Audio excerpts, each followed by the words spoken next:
Bonjour à tous, c'est Charlotte du collectif D'un atelier à l'autre. On se retrouve pour le deuxième cours de technique esthétique du dessin en période de confinement.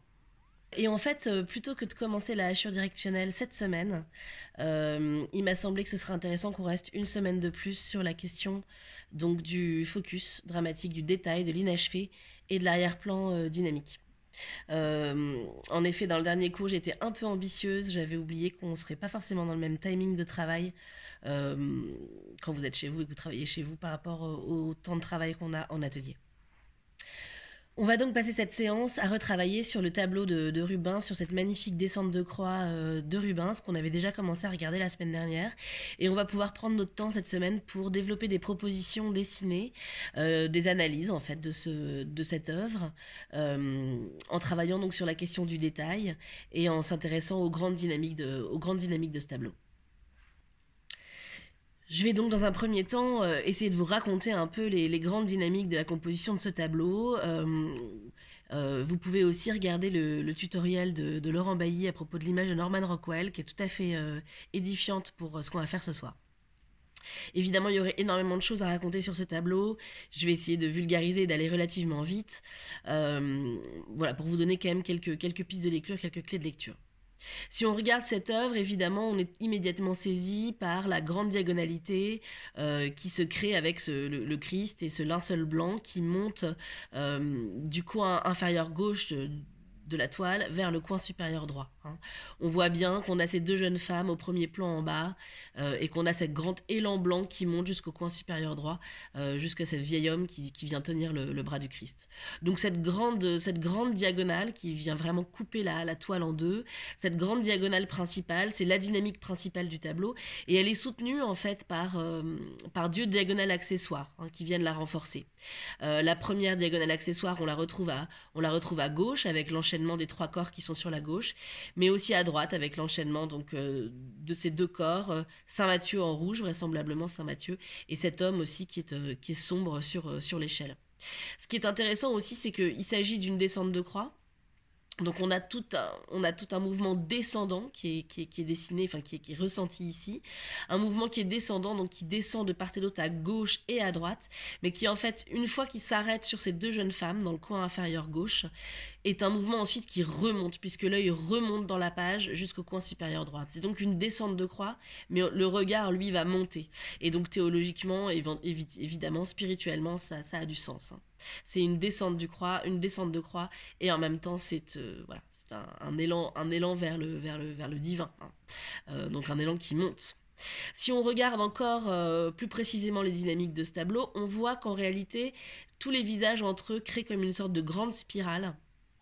Si on regarde, si on part du Christ, on voit que le visage du Christ, si on descend dans le buste du Christ, on arrive vers Saint Matthieu, on descend vers ces jeunes femmes au premier plan, on remonte vers la Vierge qui est en bleu, donc qui est facilement reconnaissable, on remonte ensuite vers un personnage qui est peut-être Nicodème, possiblement, qui remonte ensuite vers le personnage en haut à gauche pour remonter encore vers le personnage tout en haut à droite.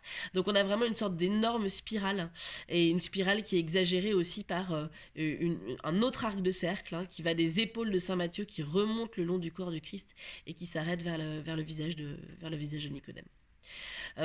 Donc on a à la fois une grande diagonale et une spirale, ou en tout cas un cercle. Si on regarde encore un peu plus précisément, on se rend compte aussi qu'on a une diagonale dans un sens opposé.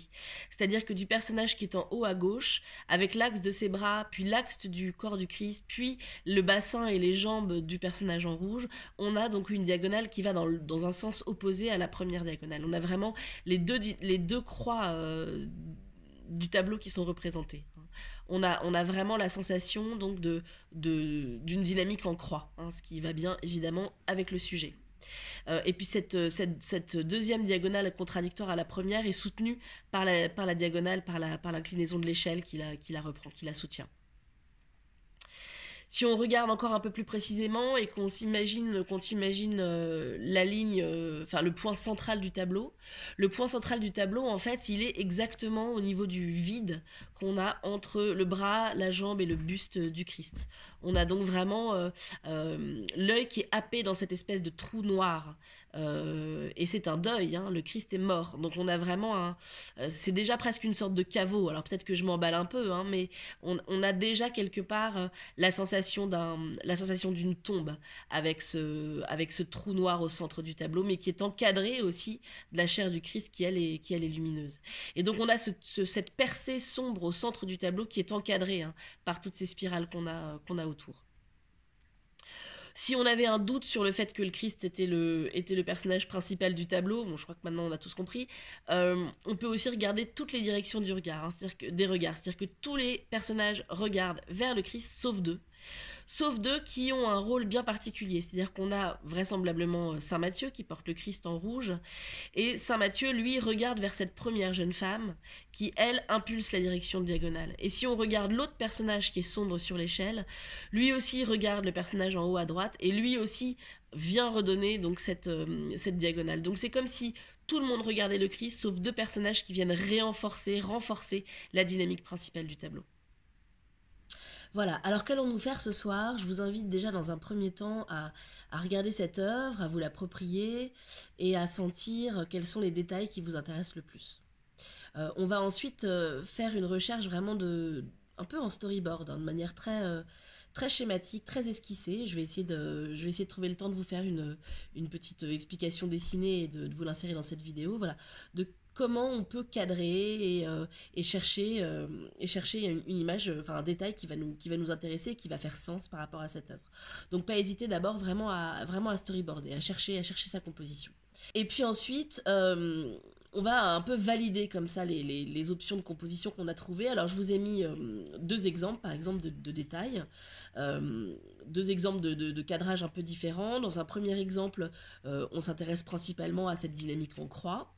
Donc j'ai cadré un peu plus serré avec le Christ bien au centre.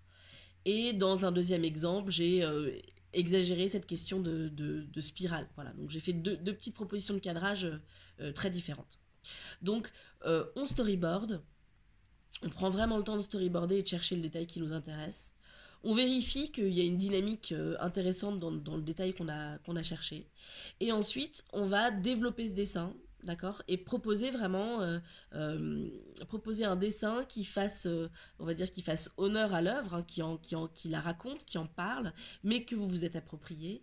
Et puis, évidemment, travailler dans la continuité du cours de la semaine dernière, qui était la question de l'inachevé, et donc du focus, hein, sur quoi je mets le focus, sur quoi je mets le détail. Donc la question de l'inachevé et la question de l'arrière-plan dramatique, c'est-à-dire comment mon arrière-plan peut venir ajouter au sens de mon dessin, à la dynamique principale de mon dessin. Et comment donc cet arrière-plan peut venir accompagner la narration. Ceux qui veulent s'exercer chez eux peuvent évidemment, en dehors du cours, hein, j'entends, en dehors du cours qui aura lieu donc aux horaires habituels, ceux qui veulent s'exercer chez eux peuvent faire le même exercice cette semaine avec différentes œuvres tirées de l'histoire de l'art. Vous pouvez prendre des tableaux assez riches en dynamique, donc des Rubens c'est très bien, Poussin c'est super, voilà, David aussi. Voilà, des œuvres assez riches, assez dynamiques. Voilà, et donc je vais vous glisser des petites images dessinées quand même, et on se retrouve donc en cours sur WhatsApp très vite. À bientôt.